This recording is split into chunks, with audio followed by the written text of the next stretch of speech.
दोस्तों आज हम आपको बताएंगे कि एक कमांडो की ट्रेनिंग इतनी खतरनाक और सख्त क्यों होती है। दोस्तों एक कमांडो 10,000 सैनिकों के बराबर होता है। घने और खतरनाक जंगलों के बीच जहरीले सांपों से निपटते हुए इसे दुश्मन द्वारा कब्जाई जमीन को वापस छुड़ा लाना आसान लगता है। यही वजह है कि किसी भी देश की सुरक्षा ऐसे ही कमांडो के हाथों में होती है, जिन्हें हर देश अपनी सेना को फौलाद बनाने के लिए कड़ी से कड़ी ट्रेनिंग देता है। इन्हें जिस्मानी और जहनी तौर पर मजबूत बनाया जाता है। इनकी ट्रेनिंग देखकर तो आप सर से लेकर पाँव तक कांप जाएंगे। यकीन नहीं आता तो आप खुद देख लीजिए। और जब आप अंत में पाकिस्तान के कमांडो के बारे में जानेंगे तो आप चौंक जाएंगे। तो क्या वो हमसे ज़्यादा मजबूत है? आपको क्या लगता है? कमेंट बॉक्स में ज़रूर बताइएगा। Number 1, 36 hours stretch training camp. दोस्तों पैरा कमांडो का चयन सेना की अलग अलग रेजिमेंट से किया जाता है। इसके बाद इनकी ट्रेनिंग के लिए इनको पैरा कमांडो की ट्रेनिंग कैंप भेज दिया जाता है, जहां इन्हें 3 से 6 महीने तक सख्त बेसिक ट्रेनिंग दी जाती है।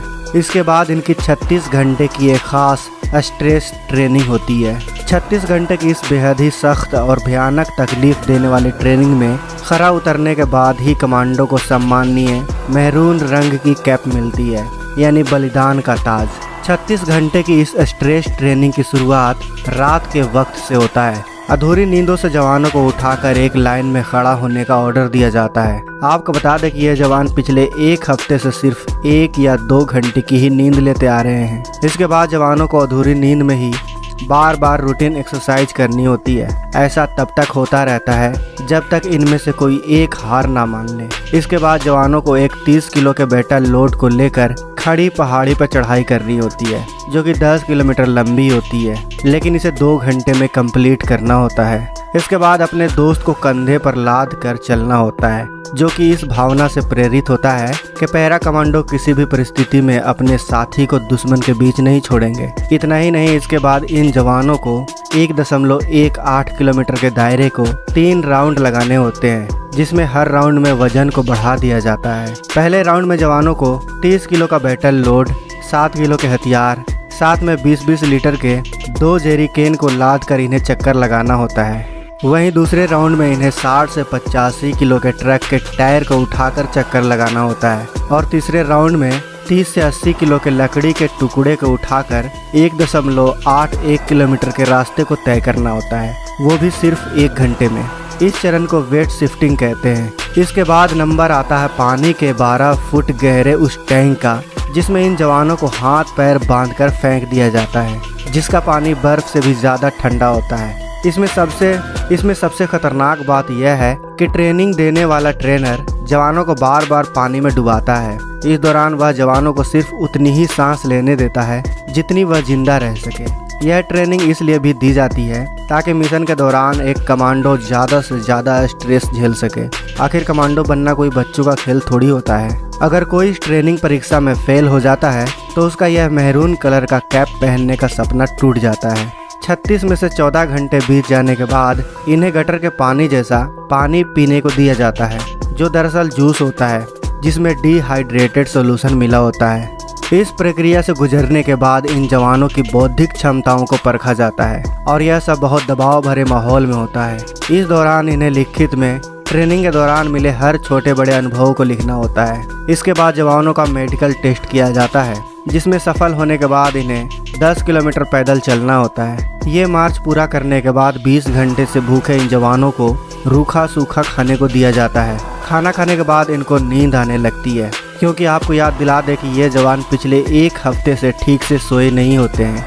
ऊपर से पिछले 36 घंटों से ट्रेनिंग के कारण यह थक कर चूर हो चुके होते हैं, जिस कारण इनको नींद आने लगती है। और अगर कोई जवान इस बीच सो जाता है तो उसकी मैरून कैप पहनने की उम्मीद टूट जाती है। दोस्तों इसके बाद जवानों को 5 घंटे के लिए जंगल में छोड़ दिया जाता है, जहां इनके लड़ने की क्षमता का अंदाज़ा लगाया जाता है। इसमें सफलता पाने के बाद इन्हें कीचड़ में उतारा जाता है, जहां इन्हें कीचड़ में लथपथ रहते हुए हथियारों के साथ दौड़ना होता है, जो कि इनकी 36 घंटे की ट्रेनिंग का अंतिम हिस्सा होता है। इसके बाद इनके सर पे मैरून कलर के टोपी का ताज सजा दिया जाता है। Number 2, Vietnam special force. दोस्तों इस ट्रेनिंग की शुरुआत कांटेदार तारों पर नंगे पैरों से चलने से होता है। फिर इन जवानों को इन नुकीले तारों पर लिटा दिया जाता है। इतना ही नहीं, इनके ऊपर से बाकी के जवानों को भी गुजारा जाता है। इसके बाद इन्हें शारीरिक रूप से मजबूत बनाया जाता है। इस दौरान इनके हाथ, पैर, कंधे पर पत्थर रखकर हथौड़े से तोड़ा जाता है। ट्रेनिंग के अन्य चरणों में जवानों को नुकीले कीलों पर नंगी पीठ के बल लिटा दिया जाता है और इनकी छाती पर एक बड़ा सा पत्थर रखकर उसे हथौड़े से तोड़ा जाता है, जिससे कई बार सैनिक घायल भी हो जाते हैं, लेकिन इनके मुंह से आह तक नहीं निकलती। दोस्तों, बात यहीं ख़त्म नहीं हो जाती। इसके बाद इनके ऊपर धारदार चाकू को गिराया जाता है, लेकिन इनका शरीर इतना सख्त हो चुका होता है कि ये चाकू इनका कुछ नहीं बिगाड़ पाते।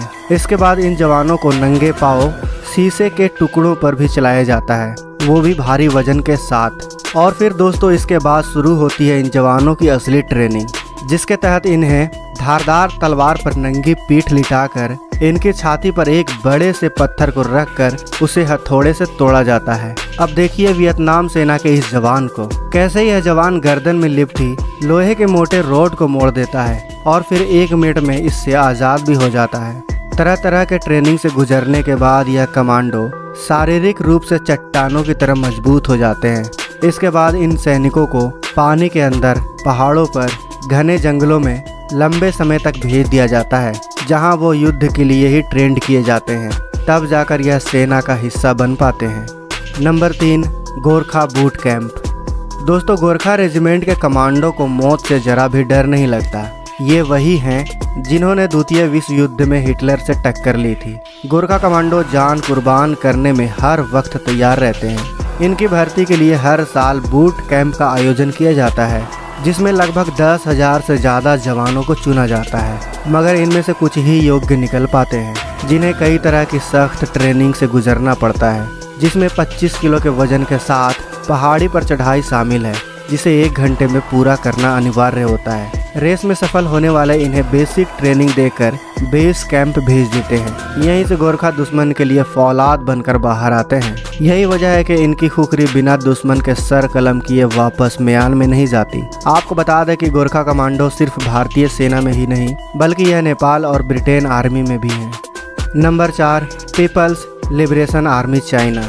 दोस्तों, चीन के सैनिकों को बेहद सख्त ट्रेनिंग से होकर गुजरना पड़ता है, लेकिन इनकी ट्रेनिंग बाकी देशों से बिल्कुल अलग होती है, जिसमें इन्हें जिंदगी और मौत का सामना करना पड़ता है। ट्रेनिंग के दौरान इन सैनिकों